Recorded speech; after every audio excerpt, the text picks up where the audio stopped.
Bom dia, galera, bom dia, moçada, saudade de vocês, né? Mas é muito bom estar aqui com vocês mais um domingo, né? Nesse nosso contato virtual por enquanto, mas é bom estar com vocês mais uma manhã de domingo na nossa classe de EBD da Juventude, né? Bom estar com vocês, sejam bem-vindos, né? Deixa o seu like aí no vídeo, né, do canal. Se você sentir também no coração, por favor, compartilhe esse vídeo com aqueles que você acha interessante, que compreendam e aprendam um pouco disso aqui. Bom, vamos lá, né? Quero convidar primeiramente vocês para um tempo de oração, para que a gente ore, né, antes de iniciar a nossa aula, mas a ideia aqui hoje é discorrer sobre o livro de João, capítulo 4. Né? Nesse segundo semestre nós temos aprendido agora sobre João, né? Abordando nesse segundo semestre na EBD o livro de João, e acredito que, como todas as outras vezes, vai ser bênção, porque a palavra de Deus ela é abençoadora, ela é viva, verdadeira, e é o que nos traz vida, né? O que nos revela a verdade do nosso Pai para as nossas vidas. Então, seja bem-vindo, vamos orar e começar a nossa aula de hoje, amém?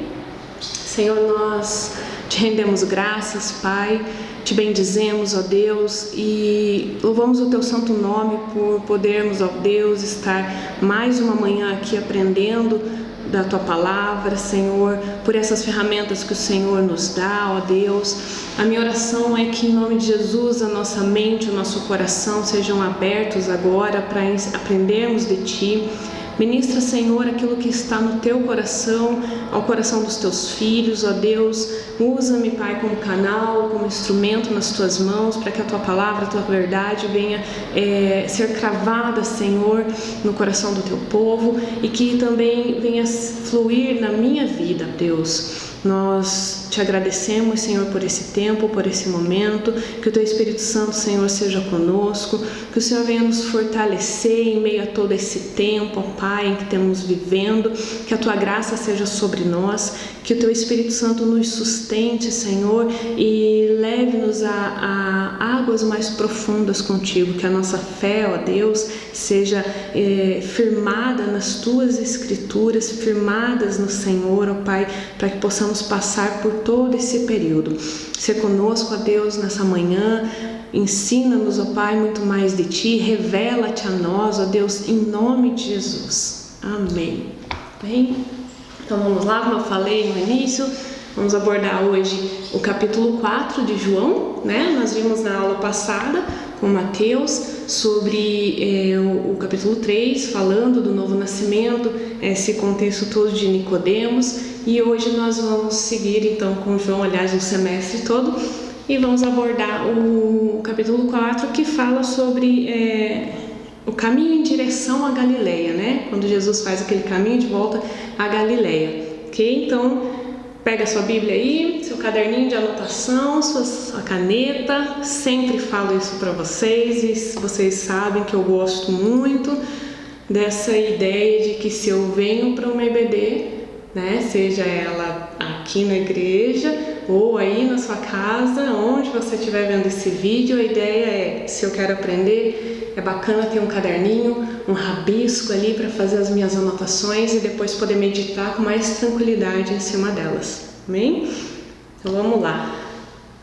João 4, nós vamos ler o capítulo todo. Eu quero iniciar a leitura com vocês, tá? Então vamos partir ali do versículo 1 já, ok? Lá, então a palavra diz o seguinte, 4:1. Os fariseus ouviram falar que Jesus estava fazendo e batizando mais discípulos do que João. Embora não fosse Jesus que batizasse, mas os discípulos. Quando o Senhor ficou sabendo disso, saiu da Judeia e voltou uma vez mais a Galileia. Era-lhe necessário passar por Samaria. Assim chegou a uma cidade de Samaria chamada Sicar, perto das terras que Jacó dera a seu filho José. Havia ali o poço de Jacó, Jesus, cansado da viagem, sentou-se à beira do poço, e isso se deu por volta do meio-dia. Vamos fazer uma pausinha aqui, né? Só para que a gente entenda um pouquinho dessa introdução do texto, né? Eu estou lendo ela na versão na NVI, ok? Todas as outras também são excelentes, tem várias outras, mas eu estou lendo ela na NVI aqui, se vocês quiserem acompanhar na mesma versão, ok? Então, só para a gente entender um pouquinho dessa introdução desse início do texto, né? Após um tempo pregando e batizando na Judéia, Jesus e os discípulos agora então voltam para Galileia por causa dos fariseus, né?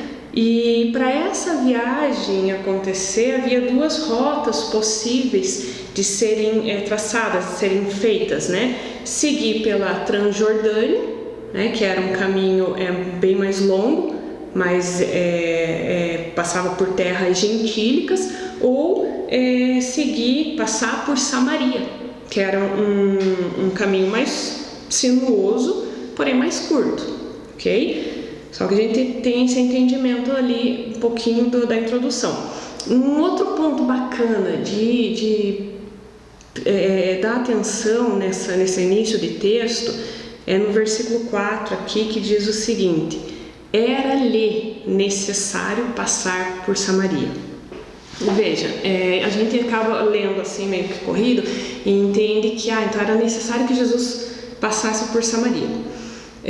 Os estudiosos, olhando para a aplicação, né, para o uso do pronome pessoal, lhe, veja, era-lhe, né, necessário, eles entendem que referia-se, ou seja, lhe referia-se a Jesus, certo? Ok, então, pronome pessoal, né, sendo aplicado ali, que estava se referindo à pessoa de Jesus Cristo. Né? Isso então faz com que eles entendam, que indique que a rota por Samaria foi intencional da parte de Jesus, tá? Então esse é só um adendo aqui, né, para o início do texto, para que a gente possa caminhar na mesma linha de raciocínio, ok? Por favor, né, aquilo que vocês extraírem de diferente de mim ou que passe ali, ou que Deus revele aí para vocês, comenta aí no chat, né? Por favor, vão interagindo, vai ser um prazer, a equipe vai estar respondendo vocês, ok? Vamos seguir então com o texto, versículo 7, beleza? Nisso veio uma mulher samaritana tirar água. Disse-lhe Jesus: dê-me um pouco de água. Os discípulos nessa hora, nesse momento, nesse tempo, tinham ido até a cidade comprar comida, ok? A mulher samaritana lhe perguntou: como o Senhor, sendo judeu, pede a mim, uma samaritana, água para beber? Os judeus, e mais uma pausa aqui, vamos dar uma paradinha aqui no versículo 9 também.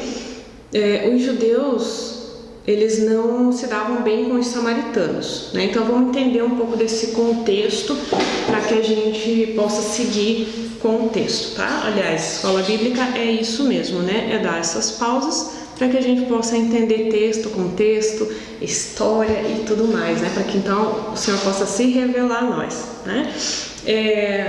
No contexto do Antigo Testamento, Samaria era a capital do Reino do Norte.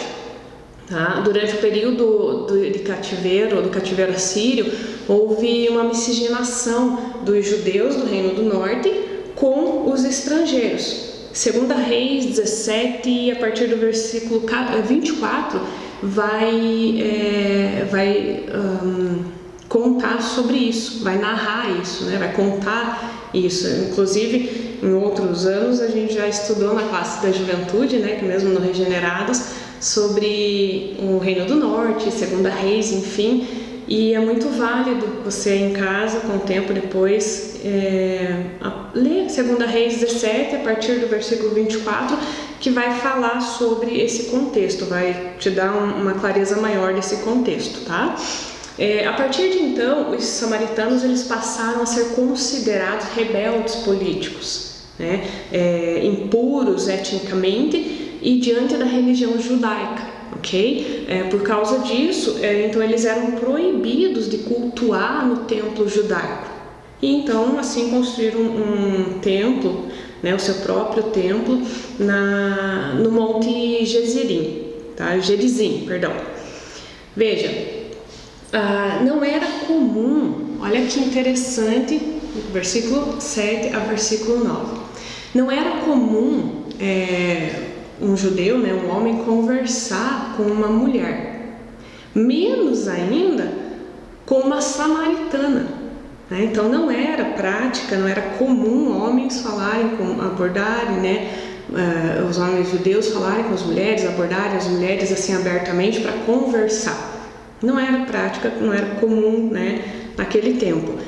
Menos ainda uma samaritana, por todo esse contexto, né, do Antigo Testamento, né, entre a capital ali do Reino do Norte, quando houve então toda essa separação, essa miscigenação, quando eles são considerados agora rebeldes políticos. Em resumo, eles não se davam, era um povo que não se dava bem, judeu e samaritano não se davam bem, né? E aí Jesus vem e quebra esses paradigmas. Jesus, ele não para só para falar com uma mulher, mas ele para falar com uma mulher samaritana.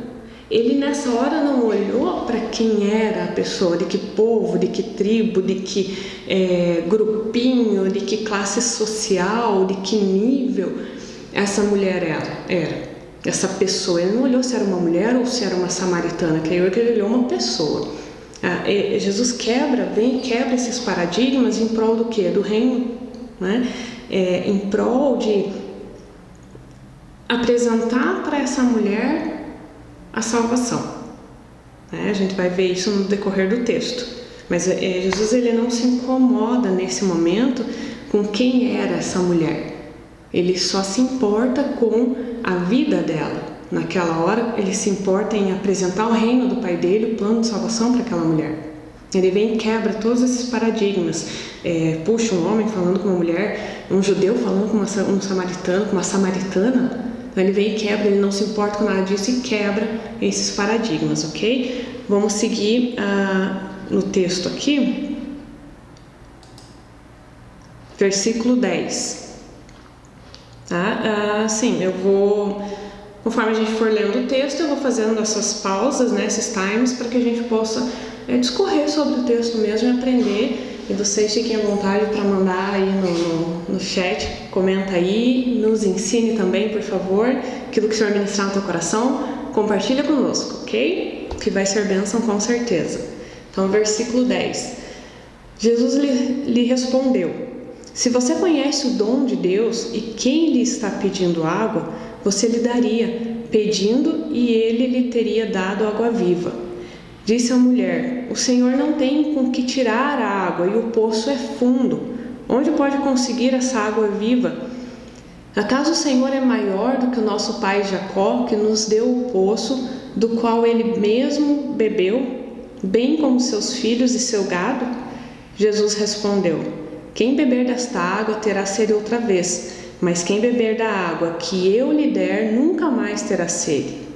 Pelo contrário, a água que eu lhe der se tornará nele uma fonte de água a jorrar para a vida eterna. A mulher disse: Senhor, dê-me dessa água para que eu não tenha mais sede e nem precise voltar aqui para tirar água. Ele lhe disse: vá, chame o seu marido e volte. Não tenho marido, respondeu ela. Disse-lhe Jesus: você falou corretamente dizendo que não tem marido. O fato é que você já teve 5 e o homem com quem você vive agora não é seu marido. O que você acabou de dizer é verdade. Disse a mulher: Senhor, vejo que é profeta. Uma pausa aqui também, né? Ok, vamos dar um timezinho aqui. Veja que cenário fascinante, né? A gente acabou de ler então do versículo 10 até o 19, é um cenário muito fascinante. Jesus, ele estava falando de si próprio para uma mulher samaritana, né? Então o Senhor, ele provoca nessa mulher uma reflexão, sobre a vida dela, né? E mesmo assim, veja que ele estava falando de suprimentos. Deixa eu só explicar uma situação sobre a água viva. Quando o Senhor, Jesus comenta ali, né? Eu darei da água viva. Naquele tempo, e é comum esse termo água viva, né, quando se trata desse contexto, ele é utilizado e era utilizado para representar lençóis d'água. Então, quando Jesus fala sobre água viva, claro que ele estava falando do reino, né? Mas naquele tempo era utilizado esse termo água viva para representar a descrição de lençóis d'água, ok? E aí essa mulher, então Jesus começa a falar de si próprio para essa mulher samaritana, e ela, quando ouve essa questão de água viva, ela começa a conversar com Jesus e ela está enxergando e entendendo só os suprimentos desse mundo. Olha que interessante, quando Jesus fala da água viva, ele estava se referindo a suprimentos espirituais, mas ela estava entendendo, enxergando e buscando apenas os suprimentos desse mundo, né? Mas Jesus começa a provocar então essa reflexão, uma reflexão, né, nessa mulher. 1 Coríntios 15, 19 vai falar o seguinte: se esperamos em Cristo só nessa vida, somos os mais miseráveis de todos os homens. Essa mulher samaritana, ela estava preocupada apenas com as coisas terrenas, né? Então, puxa, me conta onde que está esse poço de onde eu vou extrair água e nunca mais vou ter sede, que eu quero ir lá tirar dessa e nunca mais voltar. Era a ideia, era a intenção dessa mulher samaritana. Ela estava preocupada apenas com essa questão terrena. Mas trazendo para nós, para os nossos dias de hoje, a minha pergunta e a pergunta que ficou para mim, que eu me fiz quando estava lendo o texto e preparando a aula, é muito comum, muito fácil pensar nessa pergunta, né? Quando se lê isso, nós temos dado o devido valor à obra que Cristo fez por nós, né? Ou nós estamos, como essa mulher samaritana, apenas preocupados com as coisas temporais? Veja que Jesus ele fala sobre suprimentos espirituais, eternos com essa mulher. E ela, todo o tempo da conversa, até aqui, da conversa com Jesus, ela estava apenas pensando nos suprimentos terrenos, nos suprimentos desse mundo, desse século. E nós, será que temos vivido com essa mulher samaritana e ocupados, distraídos com as coisas desse tempo, né, em busca só das coisas temporais, ou temos vivido primeiro o reino de Deus? Será que temos buscado esse suprimento espiritual, essa água viva, não de lençóis d'água, mas essa água viva espiritual? Não é comum, não adianta, é comum, a gente começa a correr na vida, principalmente como adultos, e muita coisa nos cerca aqui fora, fora, quando eu falo, fora, né, da nossa casa verdadeira, que é o céu. Mas aqui nesse mundo a gente tem diversas atribuições, né? Então são várias funções de trabalho, faculdade, são atividades dentro e fora da igreja, casa, enfim, tudo, né? E a gente começa a buscar então e se preocupar só com essas coisas terrenas, como essa mulher samaritana, e talvez deixamos de viver e dar valor para aquilo que Cristo fez por nós, né? Deixamos de dar valor para a obra que Jesus já fez por nós, né? Ou seja, morreu na cruz por um bem maior. Não era só para que eu adquirisse riquezas aqui e me preocupasse só com as coisas desse mundo, desse tempo. Pelo contrário, né? Existe um propósito muito maior para eu estar aqui, para eu estar nesse plano terreno. E não é só adquirir coisas para mim ou me envolver com todas essas atividades e distrações. Não é errado. O que eu quero dizer é que isso se torna uma distração tão grande que eu posso ver aquilo que 1 Coríntios está falando. Acabar como um miserável, né? O mais miserável de todos os homens. se eu busco só as coisas nesta vida, né? Se eu busco só aquilo que Jesus pode me proporcionar nessa vida e para mim, e não o que já tem lá guardado para mim, não aquilo que ele já conquistou na cruz para mim, né? Esse sacrifício que ele fez por mim, para me dar algo. Ele sacrificou por mim para me dar algo. E eu tenho buscado o quê? No reino de Deus? Ou somente essas coisas temporais como essa mulher samaritana? Mas vamos seguir no texto. Então, versículo 20. Deixa eu abrir aqui. Fechou? Vamos lá. Seguindo no texto, versículo 20. Nossos antepassados adoravam nesse monte, mas vocês, judeus, dizem que Jerusalém é o lugar onde se deve adorar. Jesus declarou: creia em mim, mulher, está próxima a hora em que vocês não adorarão o Pai nem neste monte e nem em Jerusalém.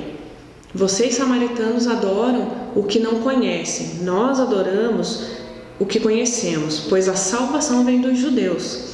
No entanto, está chegando a hora, e de fato já chegou, em que os verdadeiros adoradores adorarão o Pai em espírito e em verdade.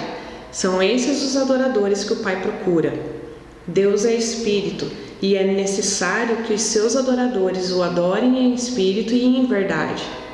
Disse a mulher: eu sei que o Messias, chamado Cristo, está para vir. Quando ele vier, explicará tudo para nós. Então Jesus declarou: eu sou o Messias, eu que estou falando com você. Mais uma pausa aqui. Então, do 20 ao 26, nós vemos agora que essa mulher samaritana muda de assunto, né? Jesus provoca uma reflexão nela e agora ela muda de assunto e Jesus acompanha o seu raciocínio. Por quê? Por que vocês acham que ele acompanha o raciocínio dessa mulher agora? Por ver uma oportunidade de ensino. Então, até aqui a gente vai conseguir extrair algumas coisas muito interessantes. Uma delas é justamente isso. Jesus, ele provoca um pouco antes do texto, provoca essa reflexão dessa mulher. Agora ela muda de assunto e Jesus começa a acompanhar seu raciocínio por ver uma oportunidade de ensino. A gente precisa ficar atento a essas oportunidades que nós temos de ensinar a palavra de Deus, ensinar o amor, apresentar o amor de Jesus, ensinar sobre o reino, essas oportunidades de ensino que Deus ele nos dá no dia a dia. E aí eu volto a perguntar, será que nós estamos vivendo muito focados só nas coisas temporais, esquecendo do reino a ponto de não enxergar essas oportunidades de ensino? Porque eu e você que conhecemos essa verdade, vivemos esse reino, cabe a nós temos essa responsabilidade de ensinar agora, de apresentar esse reino, de ensinar essa verdade para as pessoas. Mas talvez eu esteja vivendo como 1 Coríntios citou, né, como um maior dos miseráveis, me contentando só com as coisas desse mundo, só com as coisas desse tempo, né? Não olhando para a água viva espiritual, mas sim só para esse suprimento momentâneo, para esse suprimento desse tempo. Então Jesus encontra agora que enxerga essa oportunidade de ensino e começa a mostrar para essa mulher, a acompanhar esse raciocínio para ensinar ela, né? Ele não quis, né? Às vezes nós fazemos muito disso, né? Ficar batendo de frente.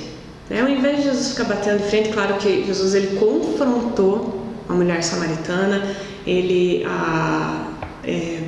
despertou, né, um interesse sobre o reino e tudo mais, mas nós fazemos muito disso, né? Na hora que eu tenho uma oportunidade de ensino, às vezes eu deixo ela passar porque a minha carne fala mais alto e eu vou ficar batendo de frente com essa pessoa, eu vou ficar debatendo com ela sem um ganho maior, né? Eu posso discutir saudavelmente sobre um ponto de vista, mas ficar debatendo, quando na verdade eu posso ensinar isso aqui, essa palavra, dar para ela essa água viva, eu fico batendo de frente, dizendo que ela não pode beber dessa água, bebe dessa aqui, mas não bebe daquela. Não é bater de frente, ensinar não é bater de frente. Às vezes a gente precisa confrontar, discipulado faz muito disso, né?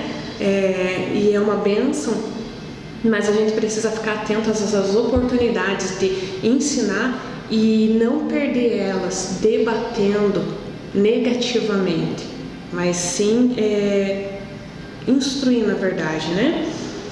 E aí então a resposta de Jesus a ela revela a adoração verdadeira, né? Revela que essa adoração verdadeira acontece somente nele. Os versículos 21 e 22 mostram, né? Então revelam que a adoração verdadeira ocorre só nele e que a salvação vem por meio dele, né? Então Jesus traz essa resposta para essa mulher. E mostra que o modo de adoração exige uma autenticidade da parte de quem adora, né? Os samaritanos eles tinham esperança messiânica, ou seja, criam no Messias. Então o Senhor fala para eles, fala para essa mulher: eu sou o Messias, né? Essa adoração, essa adoração ela tem que ser autêntica, por isso ser em espírito e em verdade. Ela só acontece nele. Essa adoração verdadeira, essa adoração autêntica, ela só acontece em Jesus, né? A salvação vem por meio dele. Essa adoração em espírito e em verdade é aquilo que o Senhor busca e procura de nós, mas ela só acontece em Jesus. Eu não tenho como ser um verdadeiro adorador, né, fora de Jesus. Não tem como ser um adorador autêntico se eu não vivo uma vida com Deus, se eu não vivo uma vida regrada, uma vida com Jesus, né? Essa adoração vem por meio dele. Eu não tenho como, eu falo isso, ensino isso em discipulado, que ser cristão é ser um pequeno Cristo, né? Ser imitador de Cristo. Essa adoração que o Pai busca só pode acontecer por meio do Filho. Ok? Vamos seguir ali no texto, então. Versículo 27. Deixa eu pegar aqui.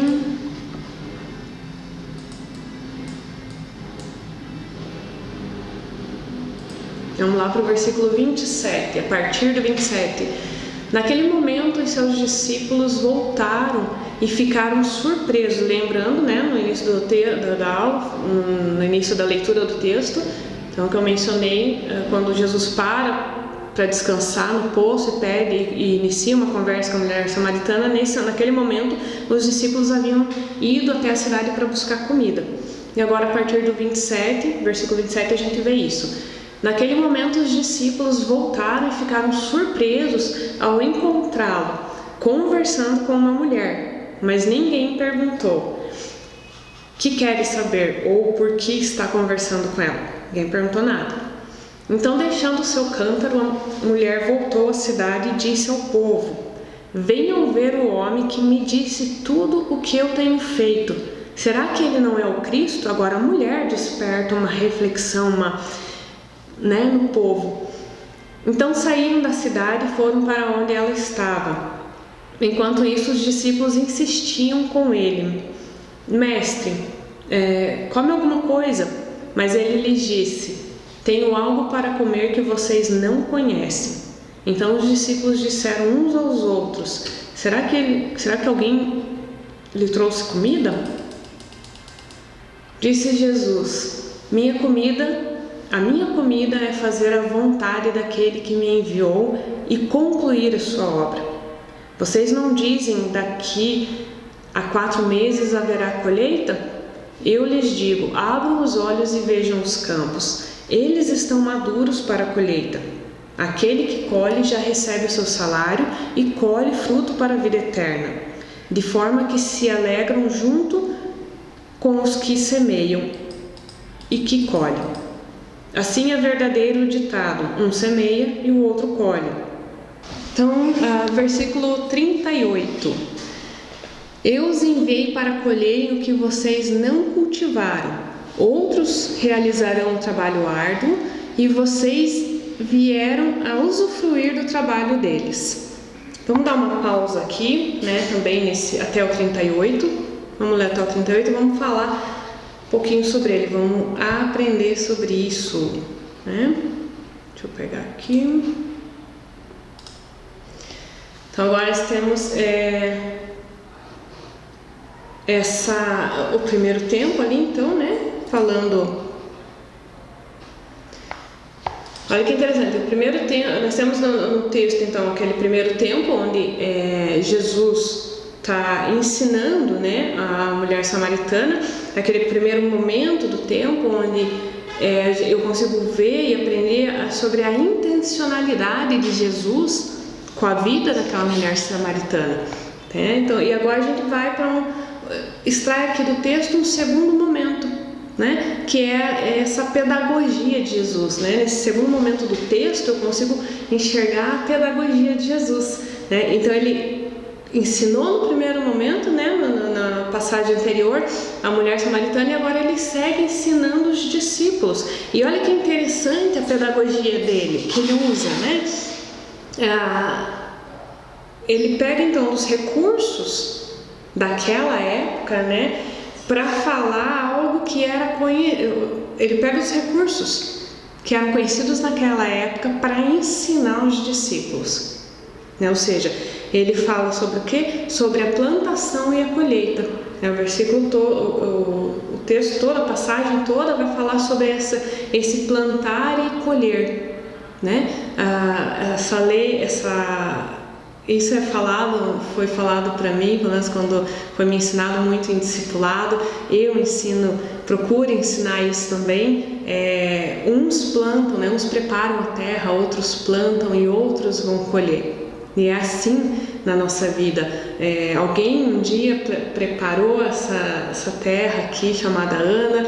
Alguém veio aqui, plantou uma semente, ficou cultivando aquela semente, né? E agora outros vêm e colhem, veem os frutos desse plantio, né? E não é diferente para nós. Então eu posso plantar na vida de alguém, mas não significa que eu vá colher esses frutos, que eu vá ver o resultado. Talvez eu já esteja em outro tempo, em outro lugar, e eu não vá ver, mas eu fiz parte, né?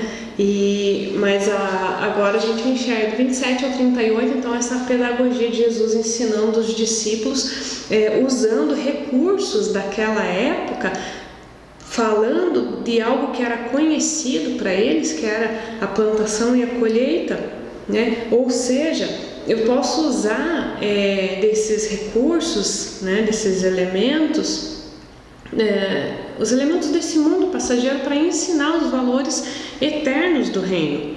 Foi o que Jesus estava fazendo ali. Abrindo um parênteses aqui, né, falando sobre recursos, né, desse mundo. Na oração, quando a gente iniciou a aula, eu falei sobre esses recursos. Nós somos gratos a Deus, graças a Ele, pelos recursos desse mundo, né? Isso que Ele deixou para nós através da internet, canal do YouTube, enfim, as redes sociais todas que hoje a gente pode usar em prol do reino, né? Pegando esse gancho aqui sobre esses recursos, eu já estava com isso no coração, eu não posso deixar de fazer. Tenho certeza que eu falo o nome de todos, né, envolvidos na EBD, não só na EBD, mas na juventude, no trabalho, no Ministério da Juventude. Eu quero honrar a vida do Gustavo aqui, de toda a equipe de comunicação, né? Nós louvamos a Deus, eu louvo a Deus pela tua vida, Gustavo, da Bianca, de toda a equipe de comunicação, porque a gente aparece aqui na câmera, no vídeo, falando com vocês, dando aula, ensinando, enfim. Mais cedo teve outras atividades, e em todas elas a gente vê o Gustavo para cima e para baixo, subindo e descendo a escada, com câmera, com não sei o que, e corre os meninos para foto, e outro corre lá na rede social fazer o que precisa. Então, assim, existe toda uma equipe por trás fazendo isso, né? E graças a Deus pela vida de vocês, porque essas pessoas elas se colocam na brecha, né, com os dons, os talentos que Deus deu, usando desses elementos, desses recursos desse mundo passageiro para contribuir, para fazer com que a obra de Deus continue acontecendo, né? Então, Gustavo, parabéns, Bianca, toda a equipe da comunicação, glória a Deus pela vida de vocês, tá? Não podia deixar isso passar não, principalmente hoje eu vi Gustavo subindo e descendo para atender duas, eu não gosto de chamar de evento porque não são eventos, né? Mas duas atividades em simultâneo e o pessoal tudo correndo. Então, parabéns, glória a Deus pela vida de vocês mesmo, tá? Talvez isso não fosse possível se vocês não tivessem se dispondo a fazer o que vocês fazem, amém? Mas voltando então aqui para essa passagem 27 a 38, onde a gente enxerga a pedagogia de Jesus, esse segundo momento do texto, onde ele ensina agora os discípulos, né, usando desses elementos, olha que interessante, elementos desse mundo passageiro para ensinar valores eternos do reino. Então, nós vemos Jesus fazendo isso e nós podemos fazer isso, né, usar desses elementos desse mundo passageiro, né, para ensinar valores eternos, valores de um reino eterno. Olha que interessante. E aí vem a pergunta, né? O que nós temos usado para falar, para ensinar, para apresentar o reino para as pessoas? Porque é nossa função como cristão fazer isso. Uma vez que nós já conhecemos essa verdade, é minha responsabilidade apresentar isso, né? Essa verdade, essa palavra, esse amor, esse reino para as pessoas. Quais são os elementos que eu tenho utilizado, que eu tenho usado para evangelizar? Então vamos pegar os elementos desse mundo passageiro, aquilo que Deus nos traz, né, para ensinar, para evangelizar, para gerar valores, para ensinar esses valores eternos para as pessoas. E quais são os elementos que eu posso usar hoje? Hoje nós usamos a internet, usamos as redes sociais, mas Jesus naquele momento, naquele tempo, usou da plantação e da colheita, que era algo conhecido para eles. O que é conhecido para essa nossa geração? O que é conhecido para esse momento, para essa época? Quais são os elementos conhecidos para essa época que eu posso usar para ensinar esses valores eternos? Vamos pensar, vamos usar com mais intencionalidade esses elementos? Vamos ser intencionais como Jesus foi, né, olhando o primeiro momento do texto, com as pessoas, ok? Então que a gente possa aprender com essa pedagogia de Jesus, né? A usar elementos do mundo passageiro para ensinar valores eternos de um reino, né? Ou melhor, de um reino eterno. Ok? Vamos seguir então com a leitura ali. Versículo 39, João 4:39. Muitos samaritanos daquela cidade creram nele por causa do seguinte testemunho, dado pela mulher. Ele me disse tudo o que eu tenho feito. Assim, quando se aproximaram dele, os samaritanos insistiram que ele ficasse com eles e ele ficou 2 dias.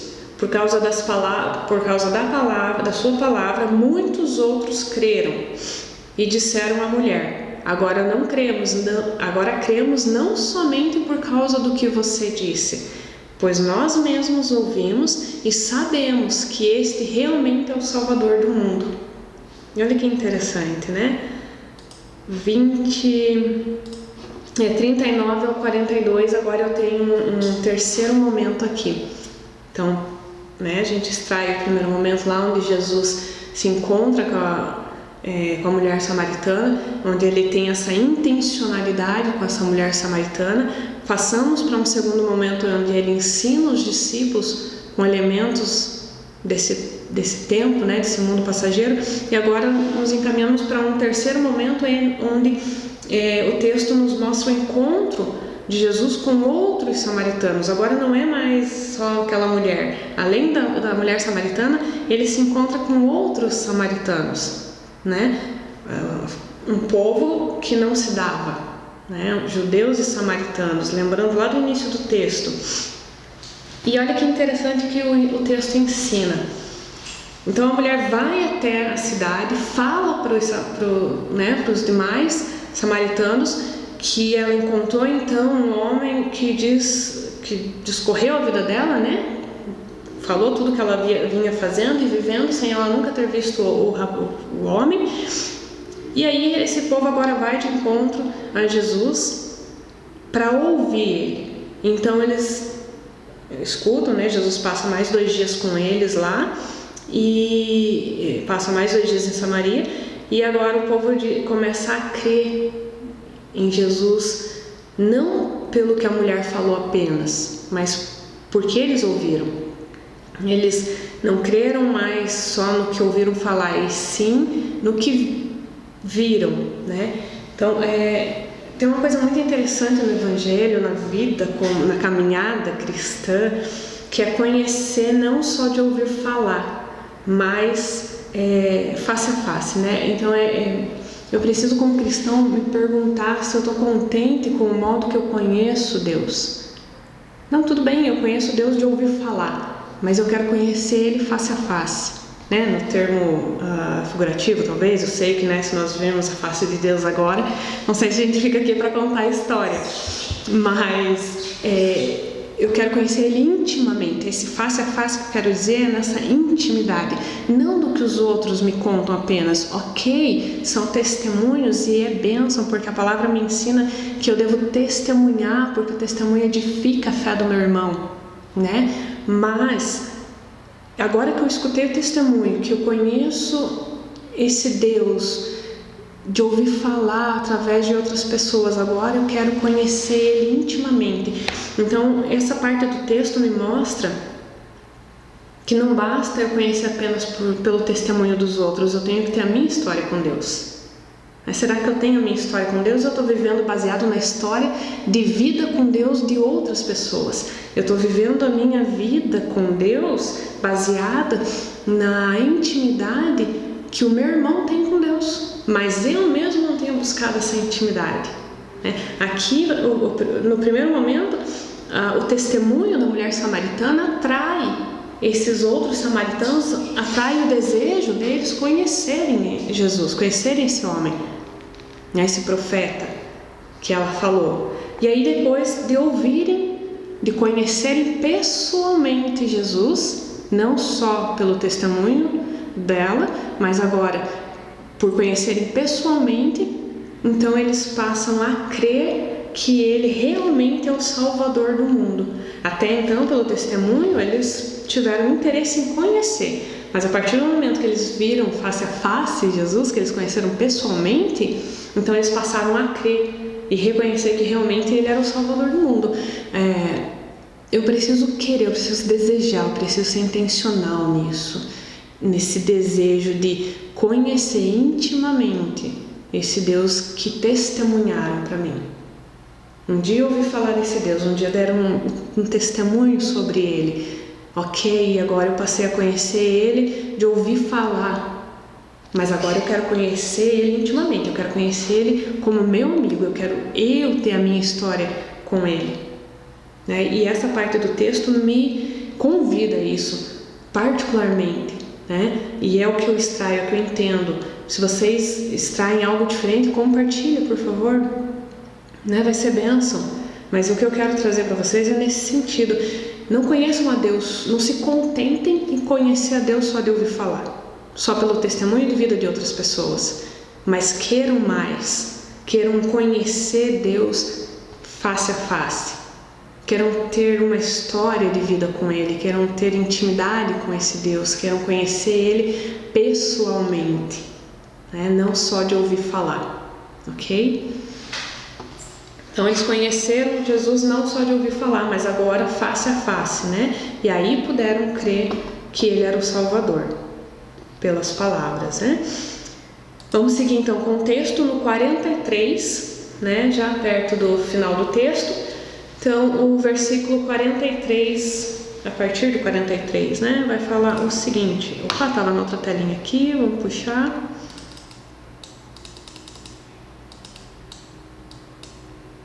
João 4, 43. Depois daqueles 2 dias, ele partiu para a Galileia. Jesus tinha afirmado que nenhum profeta tem honra em sua própria terra, né? Santo de casa não faz milagre. Quando chegou a Galileia, os galileus deram-lhe as boas-vindas. Eles tinham visto tudo o que eles fizeram em Jerusalém, por ocasião da festa da Páscoa, pois também haviam estado lá. Mais uma vez ele visitou Caná, na Galileia, onde tinha transformado a água em vinho, e havia ali um oficial do rei, cujo filho estava muito doente. Olha o 4º ponto do texto. Quando ele ouviu falar de Jesus, que Jesus tinha chegado na Galileia, vindo da Judéia, procurou-o e suplicou-lhe que fosse curar seu filho, que estava à beira da morte. Disse-lhe Jesus: se vocês não virem sinais e maravilhas, nunca crerão. O oficial do rei disse: Senhor, vem antes que meu filho morra. 50. Jesus respondeu: pode ir, o seu filho continuará vivo. O homem confiou na palavra de Jesus e partiu. Estando ele ainda a caminho, seus servos vieram ao seu encontro com notícias de que o menino estava vivo. Quando perguntou a que horas o seu filho tinha melhorado, eles lhe disseram: a febre o deixou ontem a 1h da tarde. Então o pai percebeu que aquela fora exatamente a hora em que Jesus lhe dissera: o seu filho continuará vivo. Assim creram ele e todos os da sua casa. Esse foi o 2º sinal miraculoso que Jesus realizou depois que veio da Judéia para a Galileia. O texto encerra aqui, né? No 54.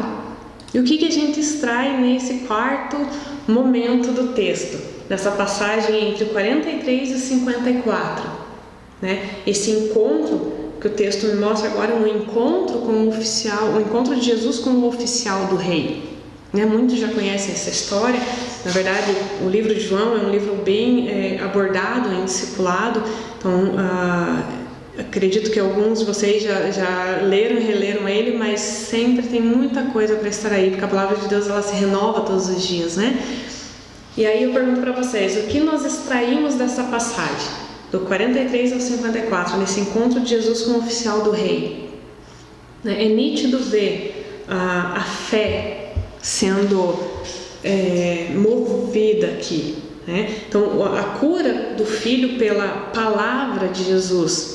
O oficial confiou nessa palavra, né? Ele poderia ter dito: não, a tua palavra só não basta, eu preciso que você vá lá, toque no meu filho para que ele seja curado.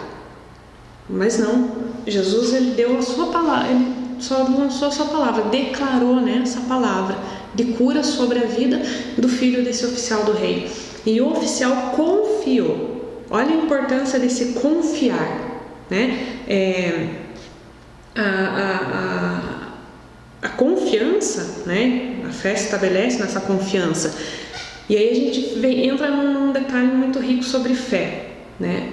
Uma fé rasa, uma fé profunda, né? A que nível a fé desse oficial poderia ser medida, né? Qual o nível da nossa fé? Será que a gente hoje tem uma fé rasa, superficial, ou a nossa fé ela é profunda a ponto de confiar naquilo que Deus já declarou sobre a nossa vida, né? Confiar na palavra declarada de Jesus, né? De repente você recebe uma palavra e puxa, pastor, eu preciso, o senhor, né, vem aqui, faça e ore. E o teu líder, teu pastor, ele, né, direcionado por Deus, declara uma palavra.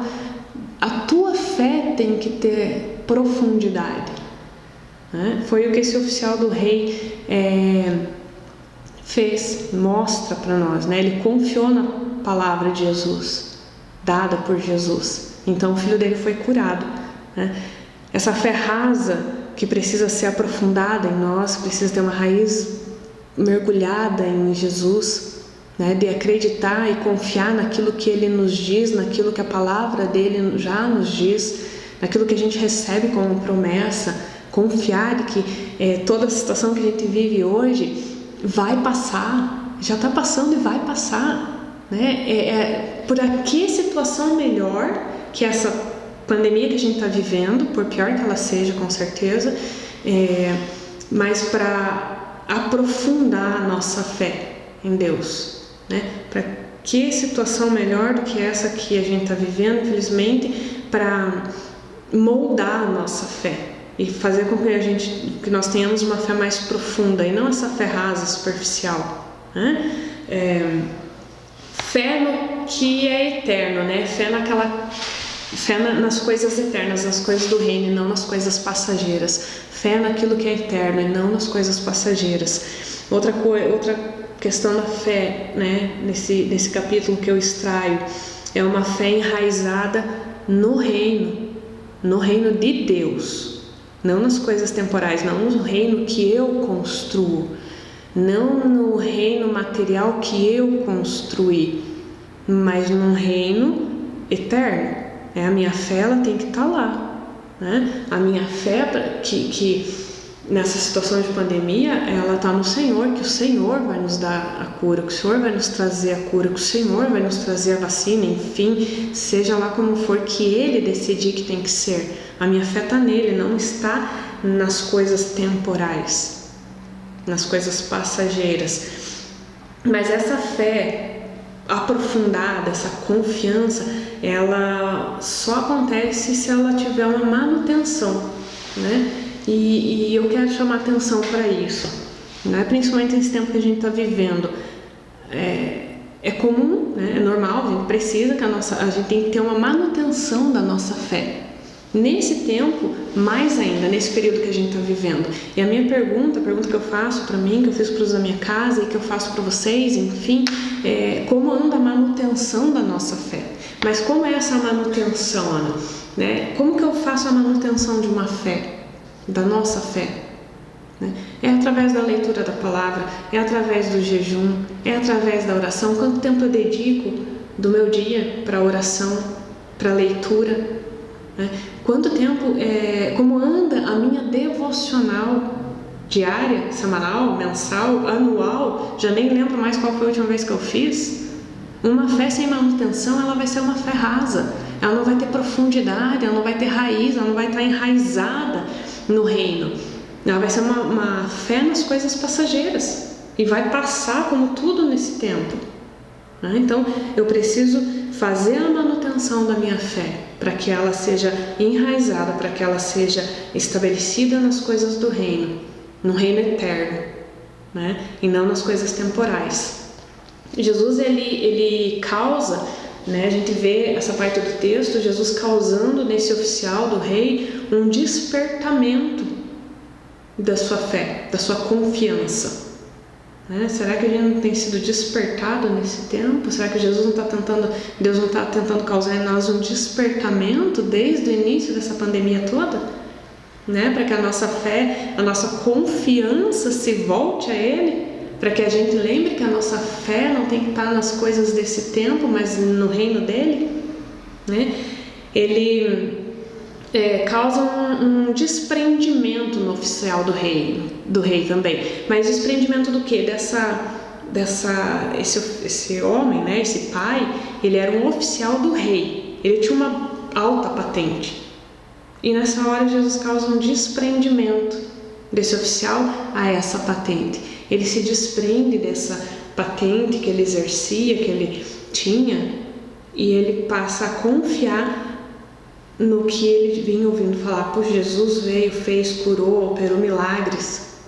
Olha, eu sou oficial do rei. Não, mas eu vou lá, né? Não importa quem eu seja, não importa o tamanho da minha patente, não importa quantos anos, quantos ministérios, quantas histórias e testemunhos, eu tenho que lembrar que a minha patente ela está submissa ao senhorio de Cristo, né? Ele é maior que qualquer patente, ele é maior que qualquer título, ele é maior que qualquer posição que eu possa ocupar dentro ou fora de uma igreja, né? Me desprender.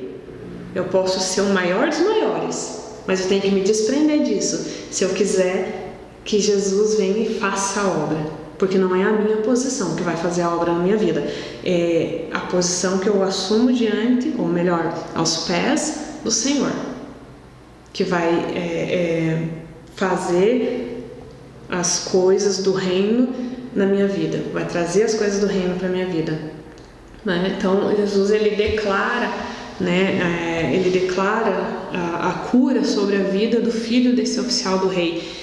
E aí eu me lembro de algo que eu ouvi do nosso pastor uma vez, né? Aprendi nesses anos. Nós somos chamados, a palavra nos ensina isso, né? Também nós somos chamados para abençoar e não para amaldiçoar. Então que a nossa boca seja usada para abençoar e não para amaldiçoar. Que a nossa voz, as nossas palavras, elas sejam para declarar com fé em Cristo as bênçãos do reino sobre a vida das pessoas, sobre a nossa nação, sobre todos aqueles que cruzarem o nosso caminho, e não o contrário. Eu tenho que gerar vida, eu não posso gerar morte, né?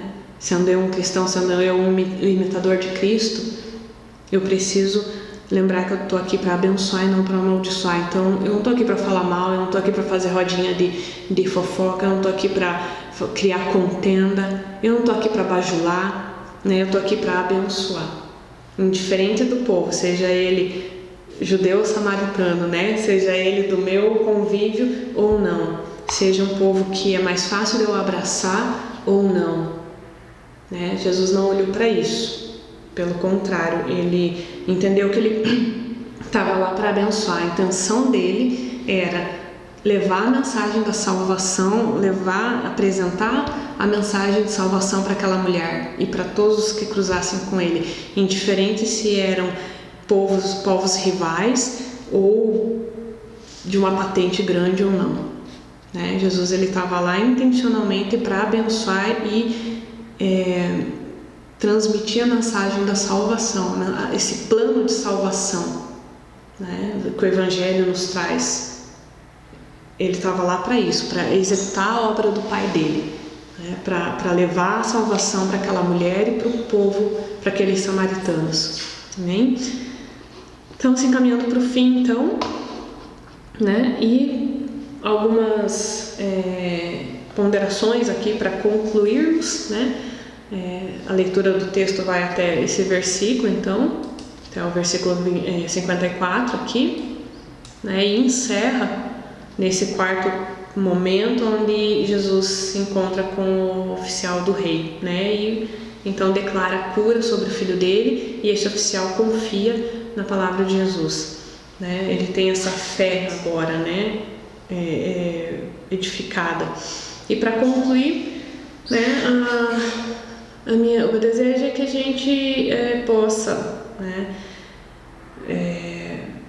entender nesse texto todo, pelo menos foi o que eu entendo, né, e verificar em João 4, que nenhum dos passos de Jesus foram dados de maneira aleatória, né? João 4 mostra claramente que nenhum dos passos de Jesus foi dado de forma aleatória, né? Os samaritanos e a família do oficial do rei foram alcançados por Jesus por causa da sua estratégia, né? Ao longo do seu percurso. Então Jesus ele cria uma estratégia, né? Elabora toda uma estratégia ao longo do percurso, sempre focado em quê? Sempre com a intenção de quê? De levar a mensagem da salvação, né? De espalhar, de apresentar a salvação para aquele povo. E esses samaritanos e a família do oficial, eles foram alcançados por conta dessa estratégia ao longo desse percurso de Jesus. Então que essa viagem ao capítulo 4 de João, ele revele para nós, para o meu coração, para o seu coração, o quanto a fé em Cristo é importante e o quanto nós devemos amar e buscar os perdidos, né? Aqui a gente está falando com pessoas que já conhecem, enfim, falando com você que que está em discipulado, com você que congrega aqui, que congrega em outros lugares, mas que essa viagem pelo capítulo 4 possa fazer com que eu e você, que a gente possa entender que a fé em Cristo, né, no reino e não nas coisas desse mundo, ela é de suma importância, né, para que a gente possa transmitir a mensagem de salvação, apresentar esse plano de salvação, né? Eu entendo, como eu já falei aqui, repito, eu entendo que é da minha responsabilidade quando eu sou alcançada por esse amor de Deus, quando eu sou alcançada pela misericórdia dele, a fazer o mesmo com as pessoas que ainda não o conhecem, né? Então eu preciso apresentar esse amor para eles, eu preciso ter essa mesma misericórdia.